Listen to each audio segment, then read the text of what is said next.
Ito ipapagawa namin ngayon dito. Ano siya, nga ba, kaning cottage, ganito siya. Ganito lang siya, pero meron lang sa log. Kaya i-elevate mo namin siya because of the water station. Tataas yung tubig, so naka-elevate siya. Ito na yung bago nating arko. Charan! Ito papakita ko sa inyo yung bulaklak ng dahlia. Different color, oh, di ba? Ito, wala na. Deads na yung maroon. Yung adlaw kayong tanan, back to YouTube tayo ngayon. I just washed my face with YouGlow Babe! Diba talaga ang ganda ng YouGlow Babe? Kasi kahit meron akong pimple pa, wala na siya nag-dry kaagad. Yeah, it's very trusted talaga. YouGlow Babe, kahit wala kang uyab, basta na kay YouGlow Babe, automatic meron ka na Babe! And speaking of Babe, meron tayong malababe na ulam ngayon. Oh. Anong ulam natin ngayon? Pansit. Pansit. Pork kinupsan. Pork kinupsan. Beef morcon. And the specialty is the Waldorf salad. Ha? Waldorf. Waldorf salad. Beef morcon and Waldorf salad. Oh, Waldorf. Ganun Waldorf man. Ibig sabihin, galing po yan sa ibang bansa kung saan naggera. Kaya merong Waldorf. Charot lang. Meron tayong Waldorf daw. So, titikman natin mamaya. Galing yan kay Ma'am A. Thank you, Ma'am A. Ma'am A, thank you so much. Hanggang Z po yan. Ma'am A, bukas naman mapakain sa amin si Ma'am B. Latsang ina. Ayan. Cook by and organized by Simply Amore and assisted by Bulag. Ambisyosang Bulag. Marian Ambisyosa. So, sakto talaga. Ang ulam natin ngayon ay masarap dahil opening ngayon ng ating magpapagawa sa ating waiting shed. Payag. Ang payag sa Riverside Zone 2. So, nagpapagawa kami ngayon ng payag para naman kahit paano this coming summer, it will be a very beautiful, a wonderful bonding with our guests. Kasi, meron na tayong payag-payag sa gilid para naman mas maganda ang inyong pagpunta dito. So kung gusto nyo makalibre, doon kayo tumawid sa Tabok. Pero, magbayad na lang mo cottage, charot lang. Nilagyan ko siya kasi nga marami ang naiinitan dito. So nagbutang tagpayag-payag sa gilid. O, diba? Ipapakita ko sa inyo kung anong itsura. At syempre, tapos na tayo dito sa bandang area. Lilibot tayo doon sa ating papagawa na pag vlog, imo Britney, lahi mo na ako. Nga pag mo ha. Side beat. Tapos may padugan niya ako, kulang 2 minutes. Ang among isda guys, gitabangan na sa iring tungod kay Britney. Ang ulam na namin ngayon ay bilong-bilong, bulong-bulong sa to, bulong-bulong ah. Bilang-bilang. Bilong-bilong ang isda, gikaon na sa iring kang isa nagblog-blog sa suba. So, papalingan kayo namin later. So, habang kakain ako ng itlog kasi everyday egg lang talaga ako guys. Actually, hindi talaga lahat ng mga nakikita natin sa social media o yung mga ginagawa ng iba ay mag-work sa atin. Nagtusok ako ng Thursday. Yung iba na wala na ng panlasa, na wala na ng ganang kumain, basta lahat may epekto sa kanila. Sa akin, guys, isang tusukan. Wajod epekto, kaon ka mo itlog kagabi. Karon itlog kagabi, lahi pud nga itlog, century egg with yuta-yuta pa jud. Wajod. Sumabalhin na lang ta. Dinita dapit. Anak sa upload ako.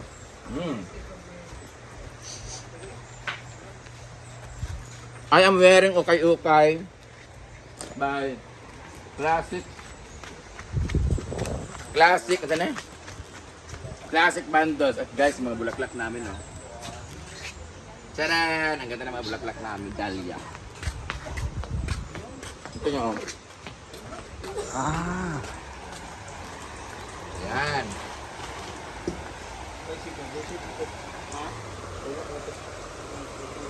Ito ipapagawa namin ngayon dito. Ano siya, nga ba, kaning cottage, ganito siya. Ganito lang siya, pero meron lang sa log. Kaya i-elevate mo namin siya because of the water station. Tataas yung tubig, so naka-elevate siya. Pero ito, may mga table and chairs doon. Wala, ano lang siya? Flat lang.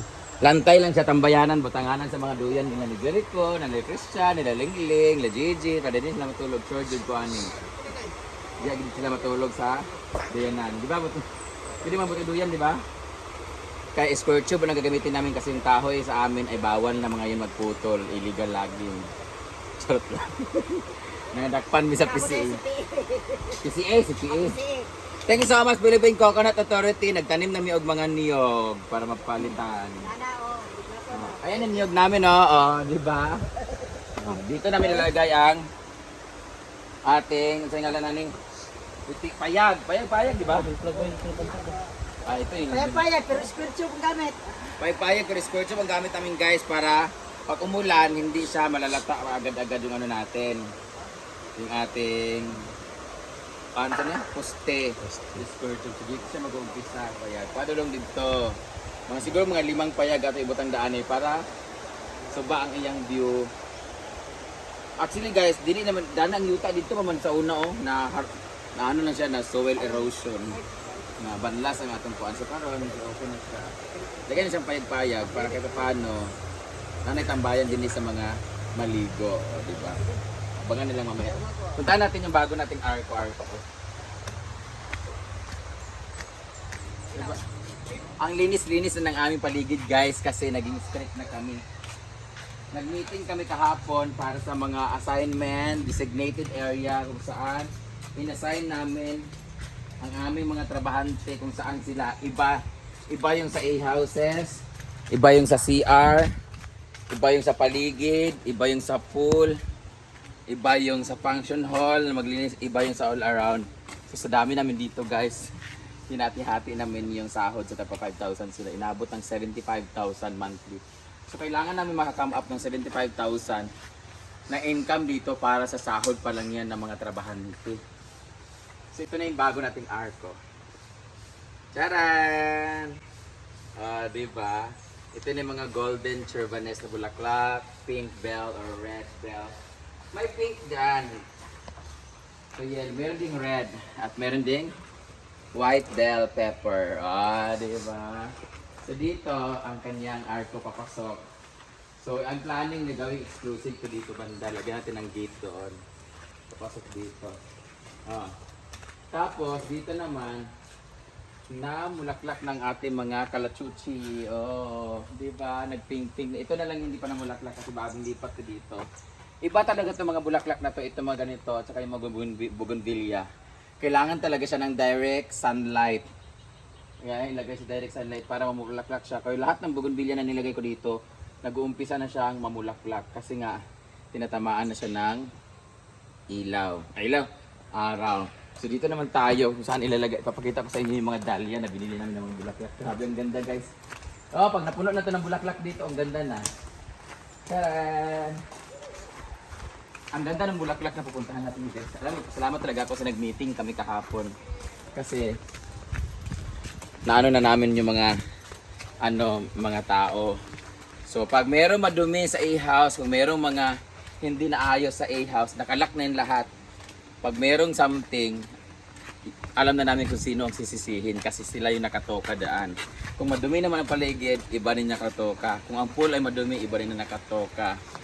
So sa bahay ay sabay-sabay kami. Ito papakita ko sa inyo yung bulaklak ng dahlia. Different color, di ba? Ito wala na, deads na yung maroon ay violet.